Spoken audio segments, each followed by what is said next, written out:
Ladies, would you rather give 30 chances to one guy or 30 guys one chance? One of the things that I think in Western culture that you have it, we don't, is when you say till death do us part. Even if a girl told me I want to love you until we die, I'd be like, you can't promise that. Why are you getting married? It's assumed that you're going to get married.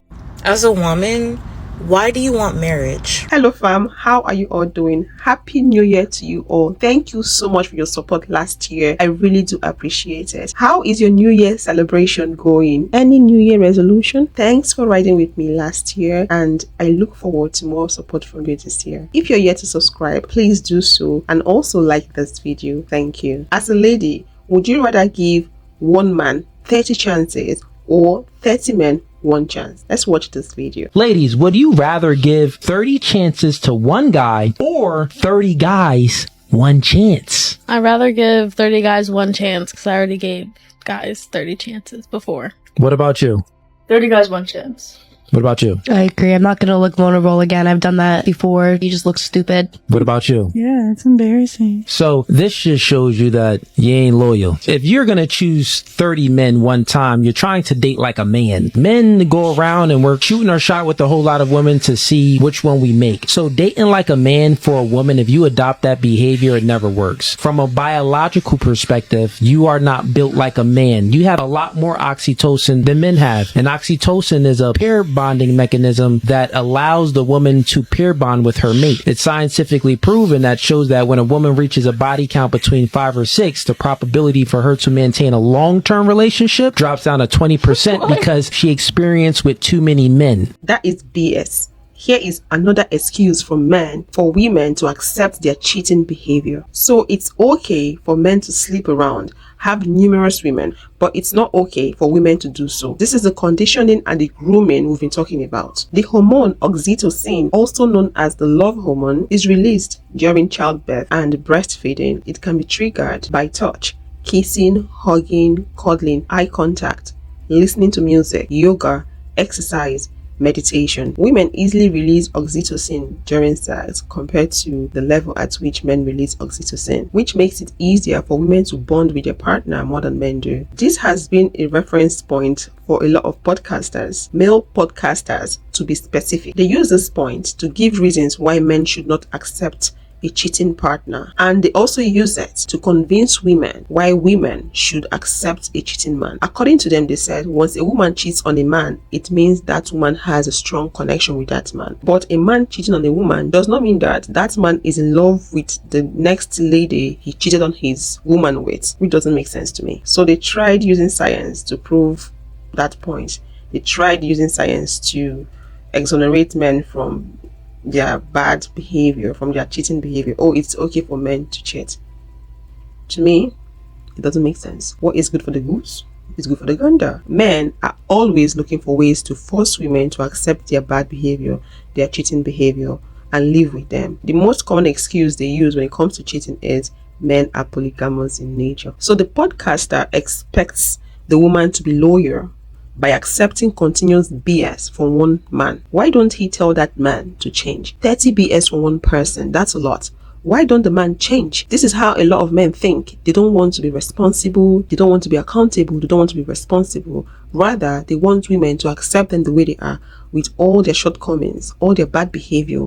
We should accept them and keep living with them. But if the table turns, they are told not to accept BS from women. Like I said, what is good for the goose is good for the gander. One of the things that I think in Western culture that you have it, we don't, is when you say till death do us part. Even if a girl told me I want to love you until we die, I'd be like, you can't promise that. Yeah. You actually can't. It's a nice idea, or concept or wish. Theory, but I don't want you to. I'd rather hear, I would love you and you love me as long as we're both happy together and we do well together. Yeah. And if we don't, we're going to leave each other. I would rather that pragmatic promise than somebody saying, I'll just be with you although I can't stand you. He's right. A lot of people are delusional in relationship. They're not pragmatic. They're not practical. They don't tell themselves the truth. Should I blame them? No. Because a lot of people are conditioned. They're groomed to think that is how life is supposed to be. That's how relationship is supposed to be. Oh, fairy tales, la la land.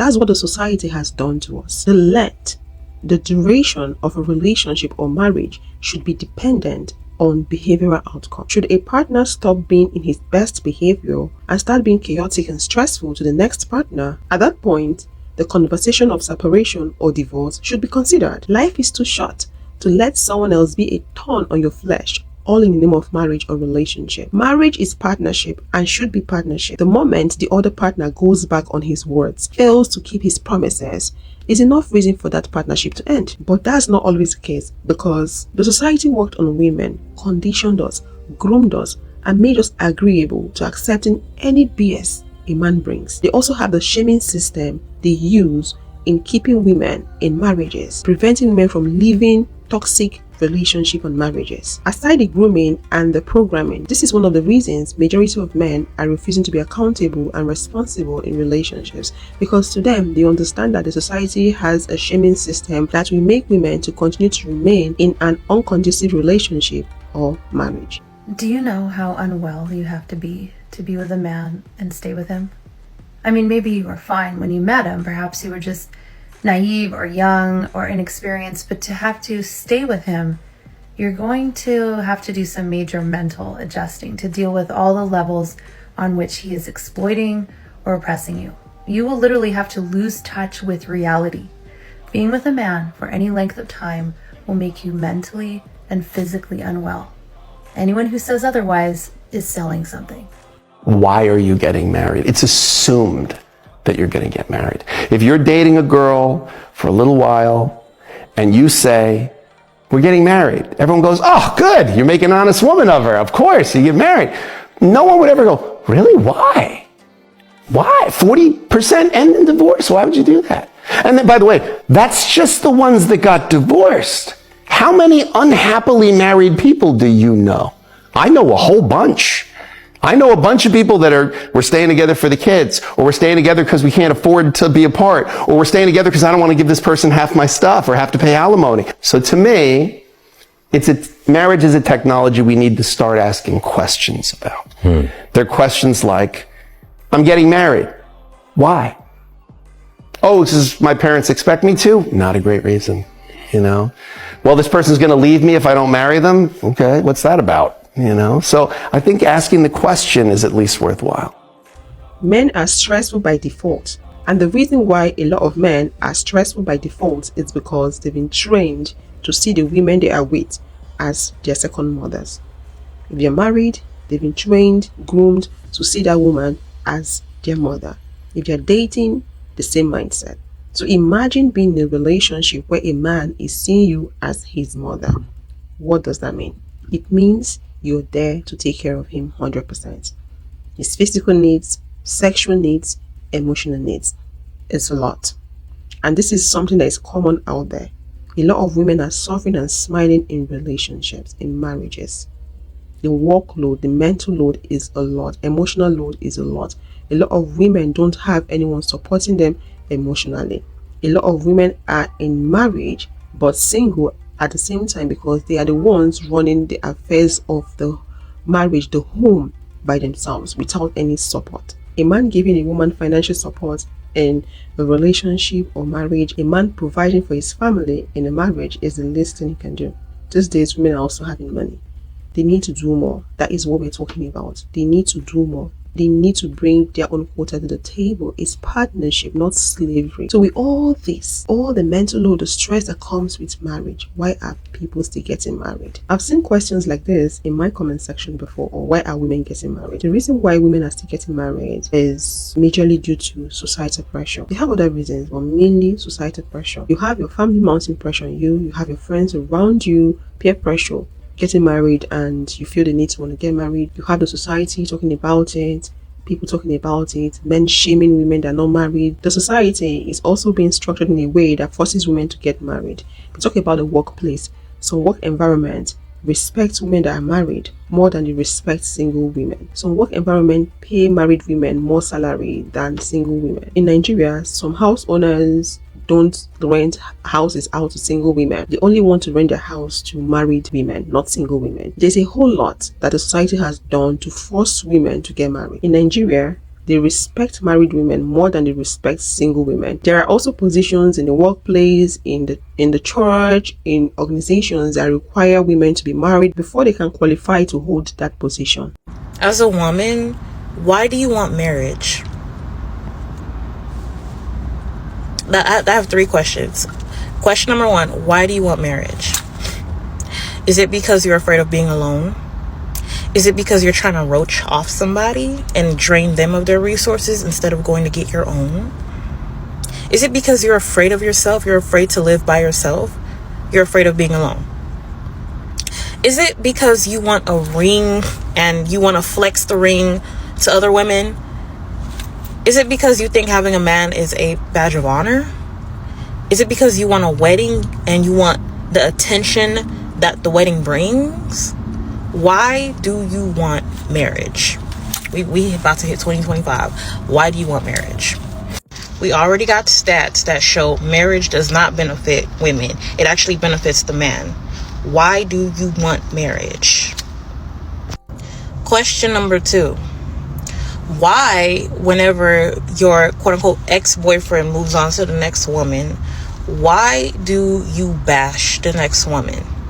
Go in the mirror and look at yourself and ask yourself, why do you feel uncomfortable and get riled up when you see your ex, whether it's your ex-husband, ex-boyfriend, whatever, with the next girl? Why do you get so riled up inside? Why?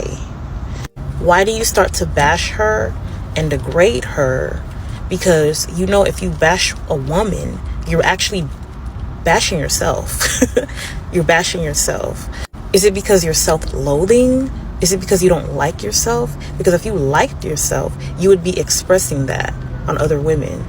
Why do you bash the next girl?